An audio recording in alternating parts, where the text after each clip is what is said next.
Welcome to part 3 of the 2012 Teenage Mutant Ninja Turtles retrospective. In parts 1 and 2, I discussed the first 2 seasons of the 2012 series, how it came to be, its merchandise, and all that good stuff. If you want to get caught up on all that, I recommend checking out those videos before watching this one. But now we're diving into Season 3.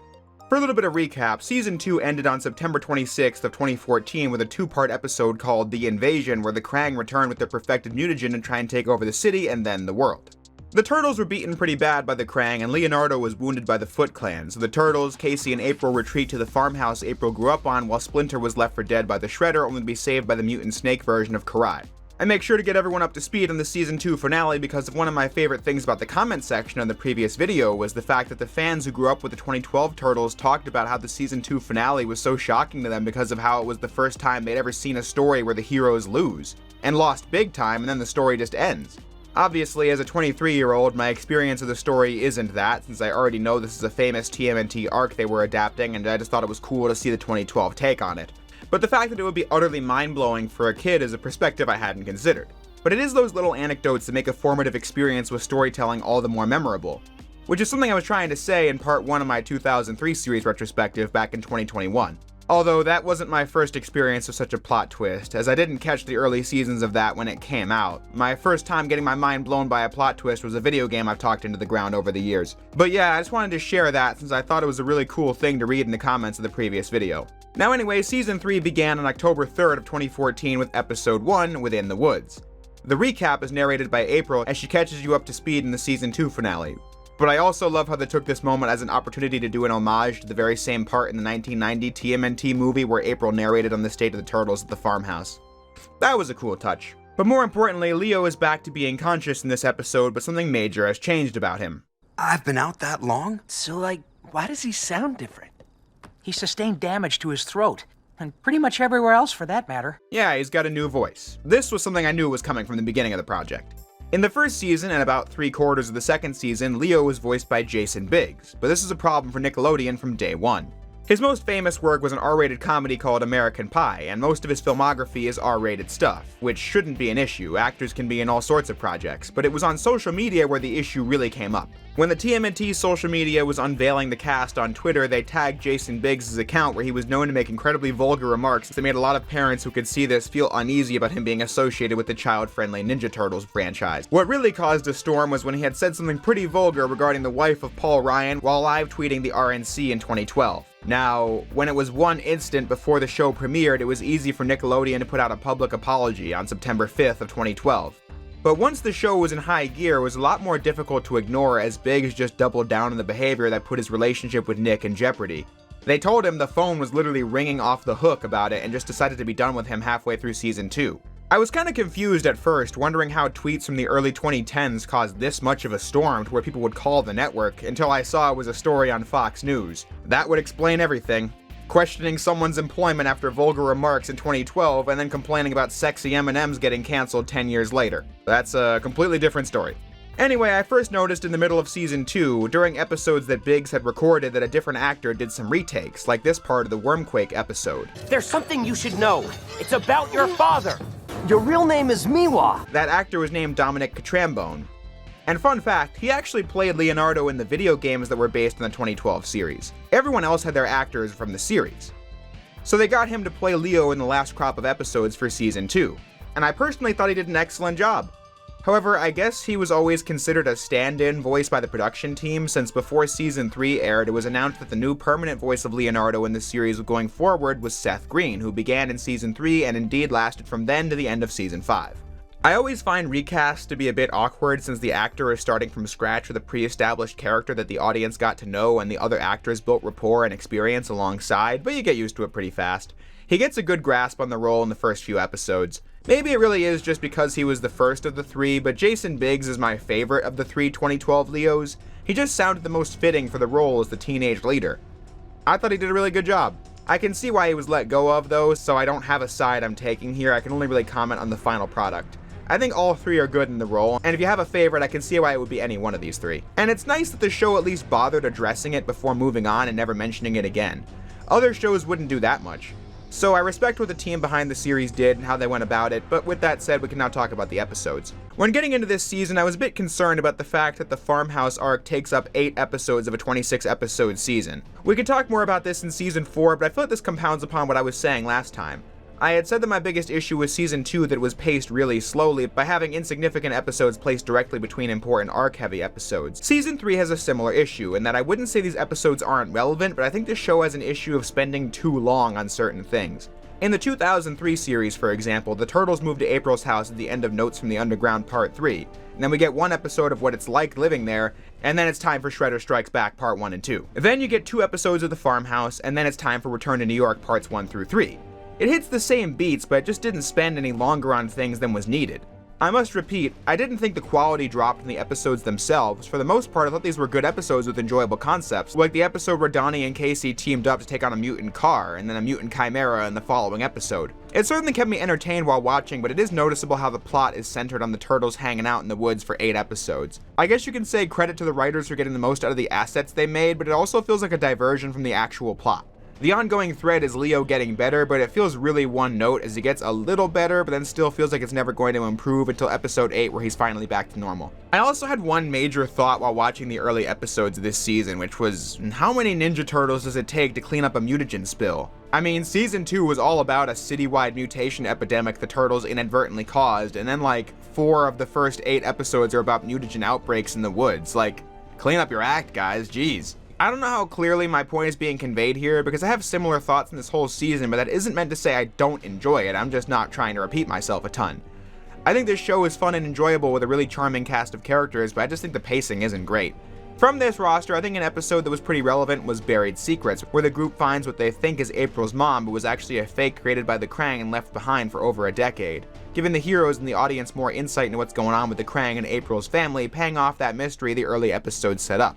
And then the Vision Quest episode is the one where the Turtles face personal demons and decide it's time to go back home. The episode itself isn't anything to write home about, but props again because they had paid homage to one of the most iconic scenes from the 1990 movie where the Turtles commune with Splinter through the fire in the woods. Once they actually go home in episode 9, the show gets a lot more fast-paced in terms of narrative progression and character moments. They rescue Splinter in episode 9 and search for Karai in the following episodes where Bebop and Rocksteady are introduced as new members of Shredder's mutant army, and then the Krang's takeover of the city is stopped in episodes 12 and 13, Battle for New York, where the Turtles team up with some of the other mutants from the series that have their own group called the Mighty Mutanimals. The Turtles use the Technodrome in Dimension X to blast their retro mutagen to all the mutated human captives the Krang kept, while the other mutants fight the Krang at the TCRI building, holding the portal open so the Turtles can return with all the captured humans. Despite the fact that the Krang have been used as comedic relief throughout the series, even in this episode as Krang Subprime, voiced by Gilbert Gottfried, calls out the poor English they've had all series, the Krang do kind of feel threatening as villains in this episode. Especially because they spent 8 episodes away from the city, so when you come back and they're in total control, it makes them feel pretty dangerous. Once the Krang are defeated, though, is when I noticed something. The plot kind of stops after that. Nothing really happens for the following 4 episodes. In that time, they bring in new characters like Hun, who is the first 2003 character to be brought into the 2012 show, being a really skilled ninja master in this version over the brute gangster he was in the 03 series, while also still leading the Purple Dragons and working for Shredder. I thought they did a good job with Hun and gave him a rivalry with Casey in his debut episode as a nice nod to the story from the 2000 series. And then there are some other classic TMNT mutants introduced too, like Mondo Gecko, who seemed familiar to me right off the bat because they got the voice from Michelangelo from the 1990 TMNT movie to play him. His catchphrase is Cowabunga, and thanks to that, Mikey starts saying it in the show, which I thought was neat. Though I felt like a fake fan for not noticing that this incarnation of Slash is played by the voice of Donatello from the 90 movie as well. Something about him felt familiar, but I never looked into it until the comments of the last video talked about it. But in this crop of episodes, you do get a lot of winners, like the Noxious Avenger episode where the Turtles meet a mutant made of trash. I think this was one of the funnier episodes of the show as the Turtles get grounded for being discovered on TV. Oh yeah, Krognard Marathon. And no TV! These are my favorite Dad Splinter moments in the show thus far. Krognard. And this gag about the uber-conspicuous van got me. I can't believe they keep driving that uber-conspicuous van. Not everybody can be as ninja as us. But yeah, as I was saying, the plot doesn't really progress during these episodes. It's discovered that the retromutagen doesn't work on Karai and Donatello needs to work really hard to find a way to cure her, but then, at the beginning of episode 18, Stockman just managed to do it off screen as Karai is turned into a mindless shredder drone with these brain worms that were introduced in episode 16. This took me aback because of how big of a drama it was that she was stuck in the snake form, but then it was resolved off screen. But then in the final crop of episodes, there are some really good ones. Although I also thought there were some episodes that felt pretty dry. Never unwatchable, but in an episode like The Creeping Doom, I was just left checking my watch as it never really felt like anything important was happening as the threat was Donnie losing his intelligence. We know that's not gonna last, and I didn't think the villain or action scenes were anything to write home about, so most of it was just me waiting for the episode to end. Although some might say you can't skip it because of the fact that thanks to Mikey's antics, Donnie's able to figure out how to cure the brain worm controlling Karai. Though in my opinion, an episode having a singular relevant bullet point doesn't make it immune from being talked about in a segment regarding smaller or filler episodes, as that could have easily happened off screen and nobody would bat an eye, especially seeing as other important developments did happen off screen. While on the subject of side episodes, it was Turtles in Time where I was also checking my watch a lot, even though I don't even wear one. And editor's note, that was also not meant to be a pun, because I already used the checking my watch description earlier in the video, but I realized in an episode called Turtles in Time, it's perfect. Also, I have no idea what's going on with the opening of this episode using this letterbox presentation. I just figured I would point that out while I was already going off script. But back to the script. I like the title calling back to the SNES TMNT beat 'em up, and it is worth watching for the introduction of TMNT staples like Renette, the Time Scepter, Lord Simultaneous, and Savanti Romero, but outside of the funny part with the time loop, it was also pretty by the numbers. Renette was played by Ashley Johnson, who's a fantastic actress in everything she's in, and in this series, the team behind it kept up the ongoing thing where every time Greg Sipes and Ashley Johnson are together in something, they play love interests. This one is Mikey and Renette. Though that was also the moment where you really take a step back and think, man, this show has an obsession with shipping. I'm largely ambivalent on that fact, but yeah, to all the people in the comments who say all the romantic melodrama reduces your interest in this series, I can see why. Episode 2 of the season is the big one devoted to the Donnie-April situation. In it, Don finds himself the recipient of affection from Bigfoot, who is a female...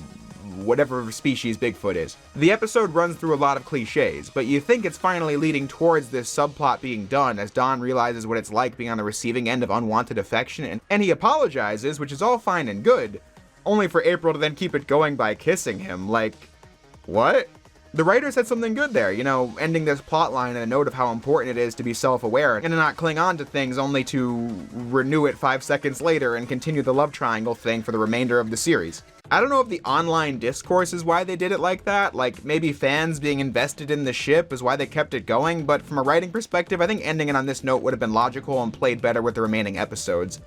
Like how episode 6 is the one where Donnie and Casey become proper friends and team up against the mutant car. If the love triangle story was already dead by then, it would be a non-factor in the dynamic of Casey and Donnie going forward from this point, but that's just my 2 cents on that. But I was talking about the Turtles in Time episode before that side tangent. The time travel of it all does lead to my favorite episode of the season, episode 20, Tales of the Yokai.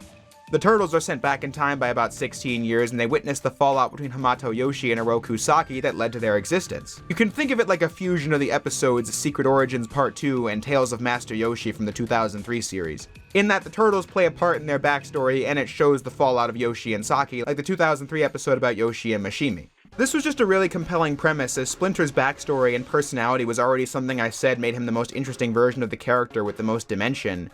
But this episode cemented that because you're used to Splinter as the wisest of wise sages, but seeing him human and young allow you to see a different side of him. You can see why Saki would become resentful towards him because they made Yoshi kind of a dick. Yokai! Your imagination has run wild, Saki. Small green men, spirits, Monsters?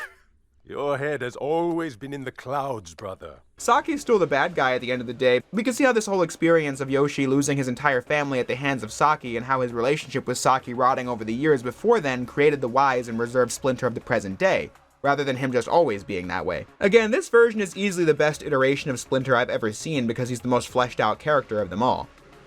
In episode 23, The Fourfold Trap, the Turtles and April are caught by Karai and Splinter has to save them. It is this episode where Karai is saved from being under the influence of Shredder, but you don't really get much time to think about it because the series moves towards its final 3 episodes right afterwards. In episode 24, the Turtles meet a delirious Triceraton called Zog. The Triceratons are a major element of TMNT lore I had almost forgotten weren't in this series up until they appeared here. What was pretty interesting about the episode is that Zog explains that the Krang are a longtime enemy of the Triceratons. The Krang have a base inside the Statue of Liberty, and the Turtles help Zog defeat them. Already, as a fan, I'm interested in seeing what they're doing with this, as I've said a dozen times before that this new version of the Krang are fresh in terms of their ongoing scheme, but them being the enemies of the Triceratons got me more interested, since surely the Triceratons are going to be the foes of the Turtles in this like usual, so what's going to happen? The episode surprised me since the team up with Zog is not at all like the 2003 series, where he never learned that Turtles were his enemies and died sacrificing himself for them. In this one, after they stop the Krang portal, Zog finds his equipment, including a breathing apparatus that clears his mind as he fights against the Turtles, activating a beacon to the Triceraton homeworld so they can come and destroy the Earth. The Triceratons make it their mission to destroy any planet that the Krang hide in to ensure the Krang can never take over. This version of the Triceratons were already shown as a force to be reckoned with in episode 24 alone as he defeated Slash, who's one of the most powerful mutants on the show. The Turtles standing no chance against them, unlike, say, the 2003 Triceratons who went down pretty easily against the Turtles. So the odds are not in their favor in the event of an actual invasion, which is what the season finale is all about. I gotta say, this finale was pretty hardcore by the standards of a Nick show. Right off the bat, the Krang plot thickens as Bishop is introduced to the 2012 show, but this version of Bishop is nothing like the original. He's a Krang defector, as there's a whole branch of the species called the Utroms that are not under the control of Krang Prime, the antagonist that controls the Krang hive mind that the Turtles have been facing off with throughout the whole show. Yeah, this Bishop has nothing to do with being a government agent or anything like that, which doesn't really bother me. I feel like the Bishop that was created for the 03 show was born as a product of the cultural conversations of the 2000s, and with that said, I thought that version of Bishop was an expertly done villain with a good arc that had a satisfying conclusion. So no need to retrace steps. This version maintains the sunglasses and the badass ninja moves and the secret spy element, just done in an entirely different context, allowing it to stand on its own while bringing back an iconic character. But anyway, the Triceratons do invade, and I really like how, yeah, this ragtag team of mutants and teens is no match for this space alien army and they promptly get their asses kicked. Splinter opts to recruit the Foot Clan for assistance in defeating the Triceratons, using the argument that Earth's destruction will mean Shredder will never see Karai again, and so the Foot joins the heroes in the final battle.